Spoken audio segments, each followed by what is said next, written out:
O espaço euclidiano não dimensional é um espaço matemático onde a gente pode apresentar qualquer conjunto de grandezas medíveis com não variáveis.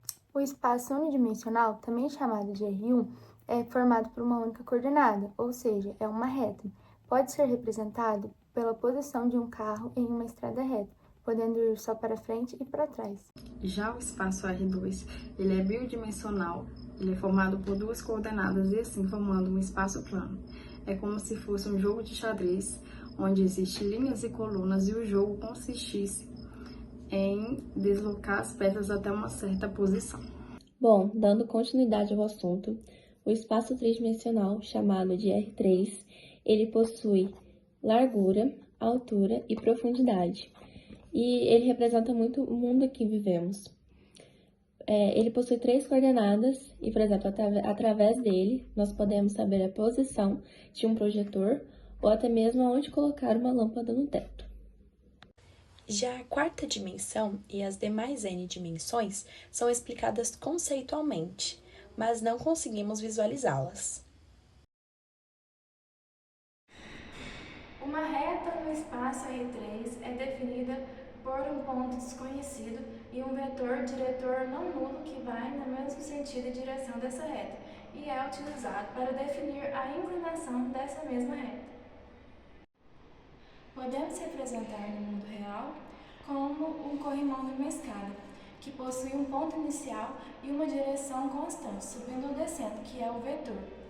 Então, a equação da reta vai demonstrar a distância que eu estou do início da escada até o ponto que eu parei.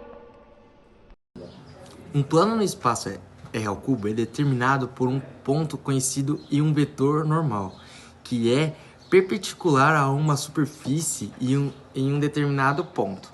Podemos visualizar o plano em uma parede. A parede é plana e o vetor indica para que lado a parede está virada, podendo ser para o norte, sul, leste ou oeste. A equação do plano representa os pontos que pertencem àquela parede, entendeu? O vetor é qualquer grandeza que tenha direção, sentido ou intensidade. Ou seja, ele não é só um número, é algo que aponte para algum lugar com certa intensidade. Ao arremessarmos uma bola no chão, podemos observar o vetor velocidade, que é a velocidade com que a bola cai ao chão. Podemos observar também o vetor força, que é a força que eu emito para que a bola possa cair ao chão. E o vetor deslocamento, que é onde a bola sai de um ponto A para um ponto B. Um conjunto de vetores é linearmente dependente se pelo menos um vetor puder ser escrito como combinação linear dos outros, se um fosse uma versão mais forte ou mais fraca do outro, como por exemplo, quando duas pessoas estão empurrando um carro na mesma direção, mas um pode estar empurrando com mais força que o outro. Agora, o vetor independente aponta para diferentes direções e não pode ser formado a partir de outro vetor, gerando informações novas, como por exemplo, a luz refletida no espelho. Um vetor é o raio de luz que chega no espelho e o outro é o reflexo da luz. Eu vou falar sobre as aplicações da otimização de recursos na ciência e na economia. A otimização, ela busca alcançar o melhor resultado com o mínimo de recursos.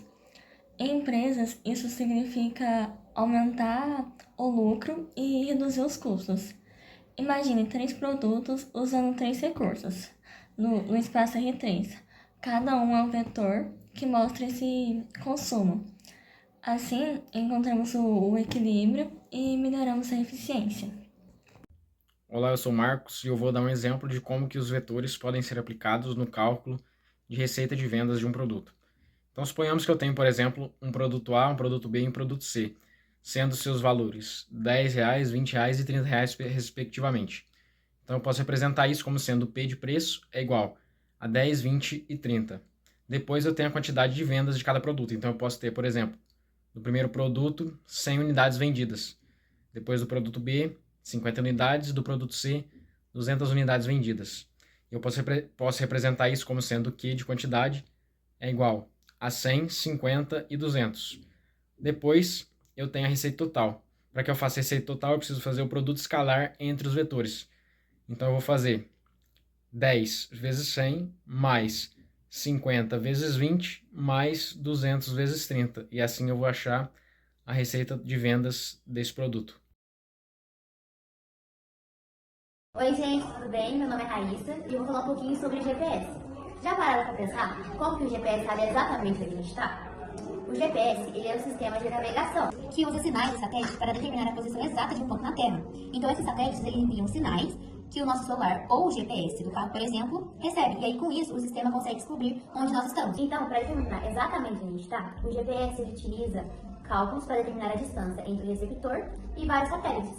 E aí, com esses dados, ele encontra espaços tridimensionais, que, ou seja, né, a latitude, altitude e longitude. Por exemplo, eu estou aqui em Campos Gerais, na casa da minha avó, então está mostrando exatamente onde eu estou. Mas, por exemplo, se eu quiser traçar um trajeto, por exemplo, para ir para a faculdade, para um local, ele mostra exatamente onde eu preciso ir. Ele mostra o meu destino final e as rotas que eu tenho, as opções de rotas que eu tenho. Então, o GPS ele é um ótimo exemplo de um espaço tridimensional. Eu mostrei pra vocês o GPS no celular, que ele mostra o trajeto pra gente, né? Porque o GPS ele é um exemplo de espaço tridimensional. Hoje eu tô de carro e vou até num lugar no centro. Eu vou mostrar pra vocês como é que funciona o GPS no carro. Aqui no caso, tem a opção do GPS. Aí eu clico aqui e vou nessa loja aqui. Eu tô na minha casa e vou pra essa loja. Então mostra a localização exata que eu tô e o trajeto que eu tenho.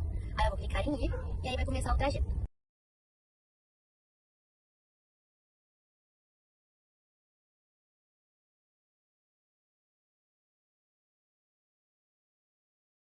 Mostrei pra vocês todo o trajeto que eu fiz pelo GPS, então mostra pra gente como que o GPS é importante, né? O espaço tridimensional que o GPS usa, mostrando a latitude, longitude, altitude, ele mostra todos os pontos específicos que a gente tem que passar. Então o GPS é muito importante pra gente, na nossa rotina, no nosso cotidiano, porque mostra todos os trajetos e as opções que a gente tem pra ir pra determinado lugar. Cada satélite ele sabe a sua posição e ele envia um vetor para cada celular. E aí, quando o celular recebe esse vetor, ele calcula uma equação e basicamente ele manda de volta para o satélite e pela distância, né, o tempo que demorou para o vetor chegar do satélite até o celular, ele consegue calcular mais ou menos a distância que você está. Ao longo do vídeo, entendemos o que o espaço euclidiano representa e suas aplicações no mundo real.